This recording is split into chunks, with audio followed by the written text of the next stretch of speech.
Some days the trouble in front of you feels bigger than your own name, bigger than your savings, bigger than your courage. That is how the valley of Elah must have felt that morning. Two armies, one giant, and a whole camp of grown men staring at the ground like the earth might open and help them. Fear does that. It makes tall people small. David arrived with bread, cheese, and a fresh pair of questions. He was not a soldier. He was just the young one sent to bring lunch and check on his brothers. But when he heard the giant mocking the living God, something in him stood up. Not because he was fearless by nature, because he refused to let other people's fear become his own thinking. They tried to dress David in Saul's armor. That is what fear often does. It borrows somebody else's heavy things and calls it wisdom. But David could not move in that metal shell, so he took it off. Sometimes courage begins right there, with honesty. This is not mine. This does not fit. I do not need to look impressive before I can be faithful. So David walked to the stream, bent down, and chose 5 smooth stones. Not because the stones were magic, because his hands were ready and his heart was steady.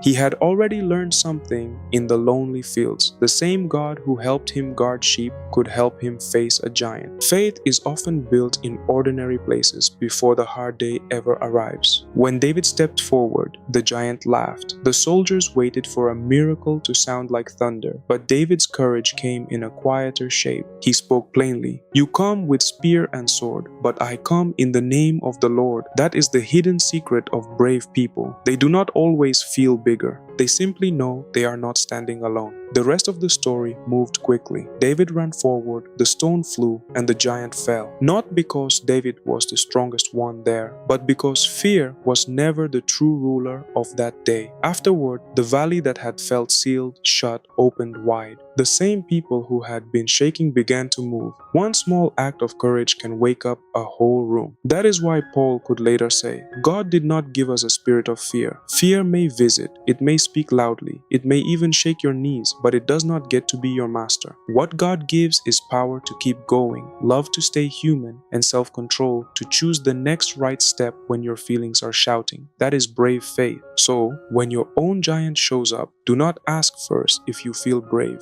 Ask whether you are standing with the one who makes courage possible. Start small, speak truth, take one step.